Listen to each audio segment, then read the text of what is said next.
Hello guys, and welcome to a brand new episode and series on the Impossible game. Now I am actually, as you could see, I am going to be playing the Impossible game, and I am playing on the Xbox, and I haven't played it in that long, but hopefully I can do it. I have played it on the PSP because I have actually made it as a homebrew. Now there is actually some delay on the recording by a few seconds for some strange reason.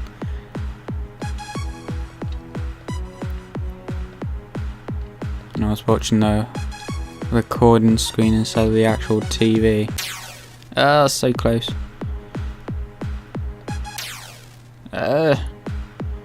This is one annoying thing about the Impossible game. And on the PSP I'm actually quite good at it now. But then I have to remember that it is sort of like a modified version of this for the first level, and it's this one for the second. Oh, how did I miss that?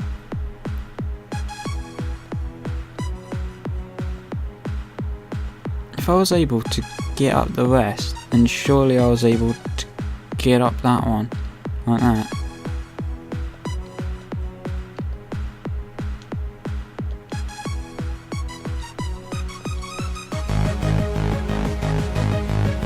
Yeah.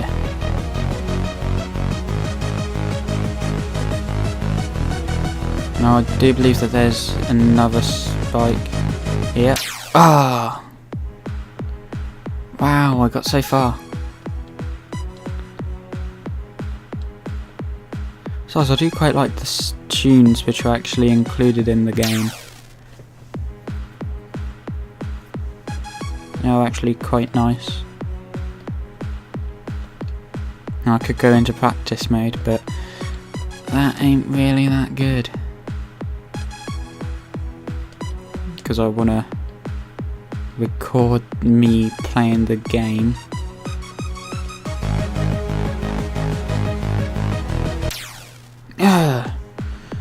Missed that one. And that is the annoying thing about the Impossible game. You keep dying and then people rage.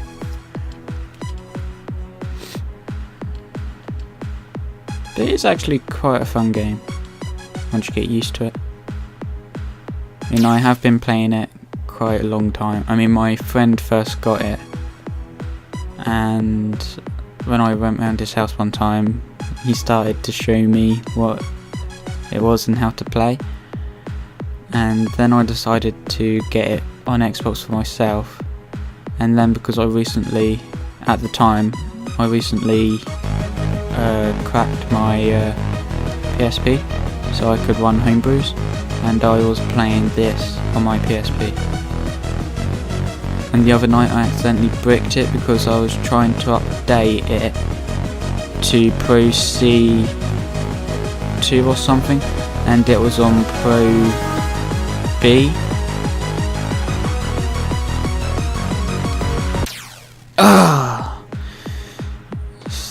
You guys saw how far I was. But yeah, I cracked it. It was an upgrade, but I had to remove the flash, and I removed the CIFL flasher, and then I removed the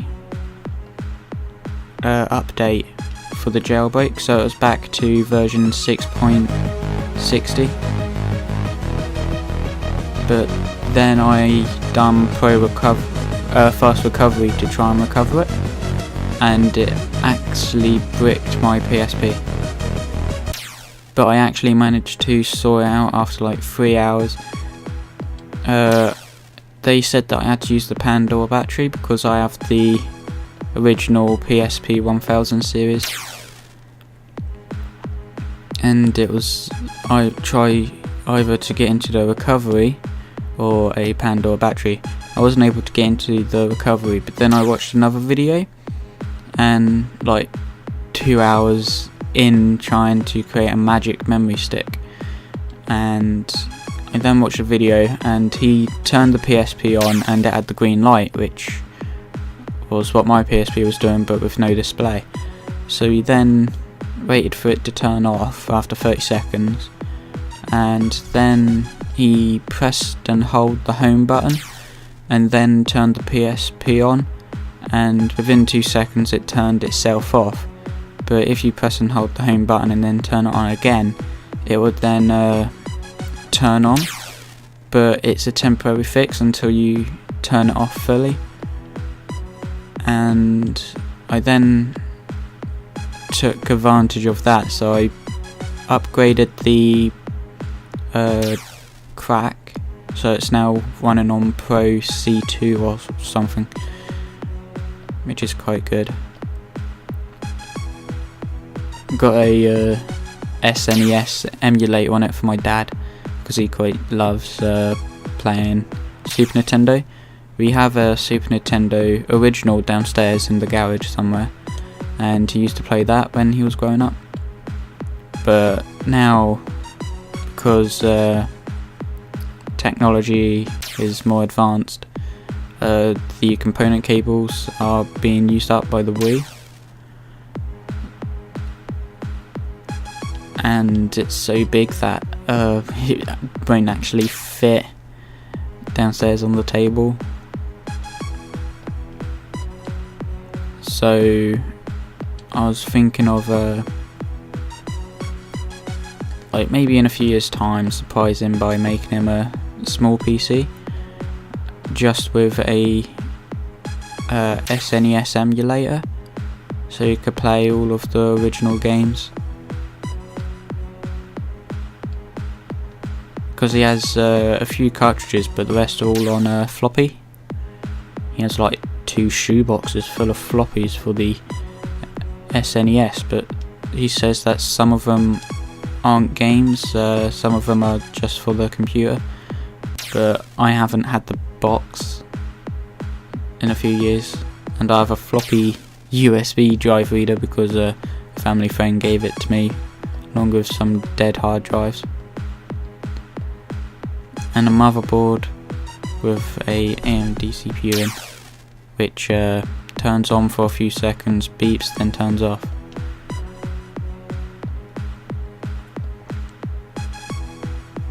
I think it's just one of the batteries which have exploded on it.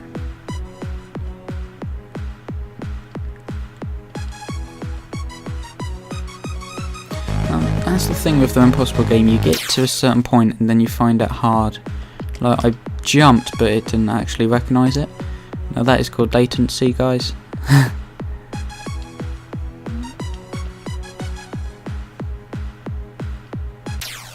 And because my eyes are focused on the TV along with the computer monitor, so it's like a bit harder to see what on it is, because also my second monitor sort of cuts off a bit of the TV with my left eye and my right, but the left eye is trying to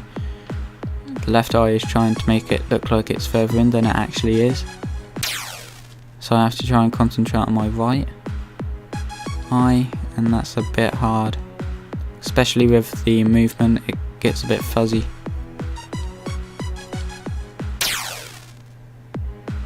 41. Wow, come on.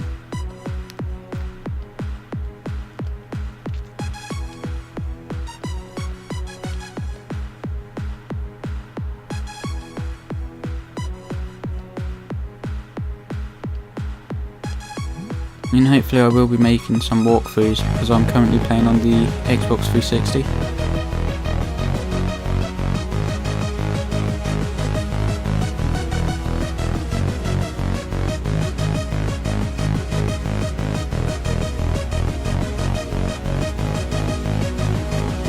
Now on the last block, don't jump, just fall. Oh, a bit further, and I would have made it onto the last part. Then that'll be the end of this episode.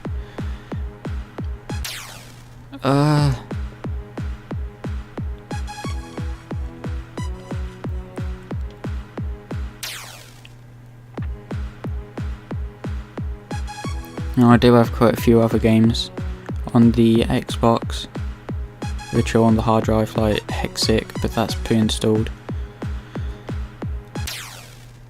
Now I do have a story behind my Xbox Sis.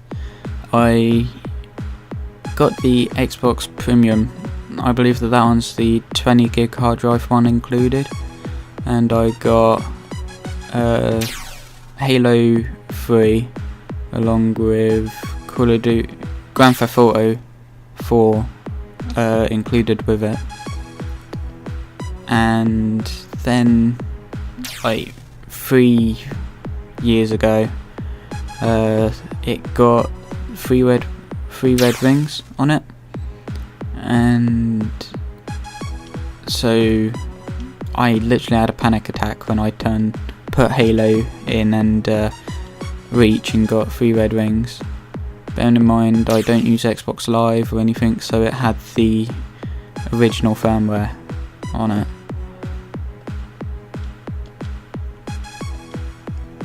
And I then shouted out "Dad." He came up and we spent like an hour trying to figure out what could be wrong with it. And I went on to Microsoft help thing, where you have to select what your Xbox is. No, how many red rings your Xbox has, the environment it's in, which is dirty with a picture of like loads of stuff surrounding it, or tidy where there's nothing surrounding it, and mine was tidy. And it was then like what colour is the power brick, and it would have been like yellow, or was it? Yeah, I think it might have been yellow. And then when I finished all of the troubleshooting steps, it then said you need to send your Xbox in for repair. And then when I done the testing last year to see if Microsoft has updated their thing for it, and it turned out it was just a faulty power brick. But I now have the Xbox Slim that Christmas.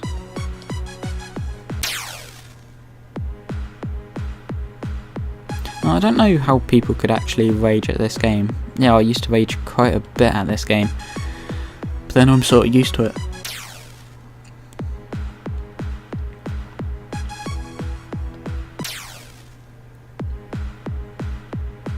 Yeah, it is a bit annoying when you die. Let's go into...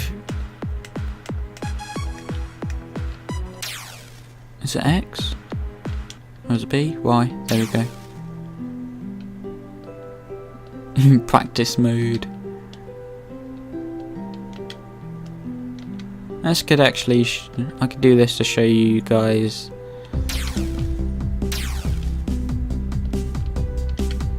how to actually... Alright, what's in this game? Level wise.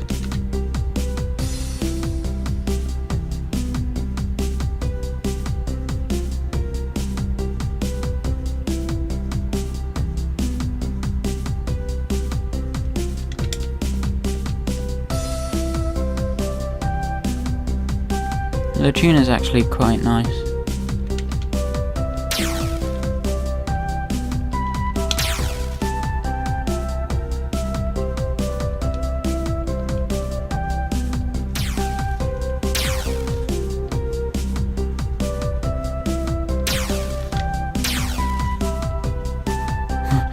Dying in that one place now.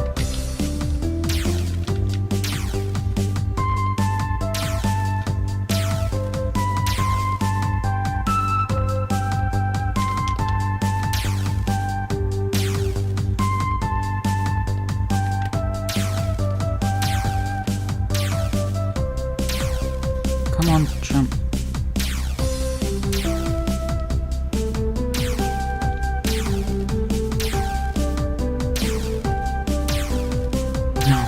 Constantly dying in that one place. Let's go back one.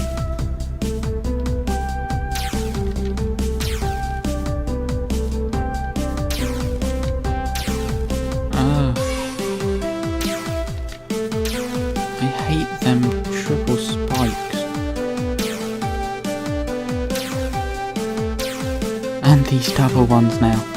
Wow, practice mode. Wow, more like death mode. Constantly death. Wow, come on. I jumped too soon on the triple. Oh, almost gone to the black one.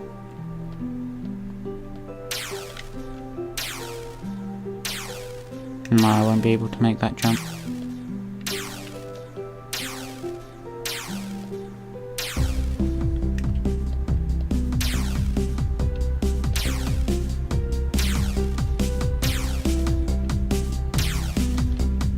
No, come on. There we go.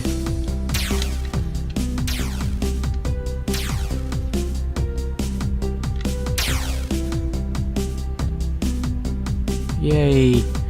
Now this is like the last leap, sort of, and it is a bit hard. Like there, for example. It's alright.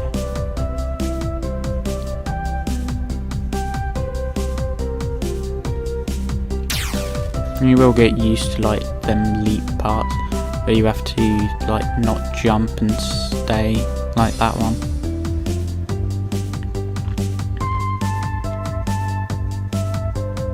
And there are quite a few of them. Go back one.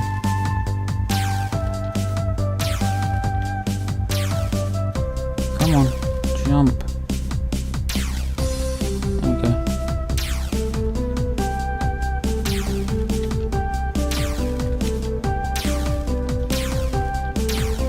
Jump. Leap, man, leap like you've never leaped before.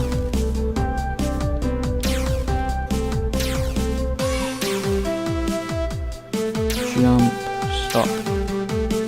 That's what you have to do, jump, stop. But then it's them spikes which get you pretty much.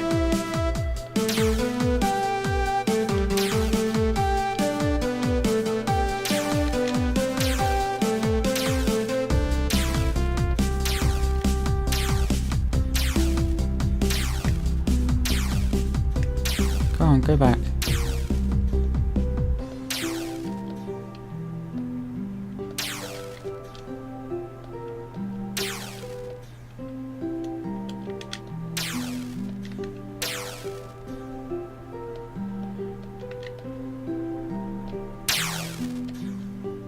Ah, this one, I hate this. There's quite a lot of them stop parts. Almost made it over them triple.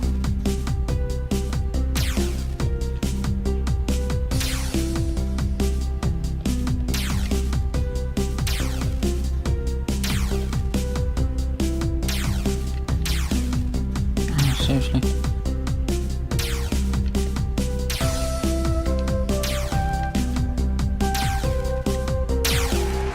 No, need to go back.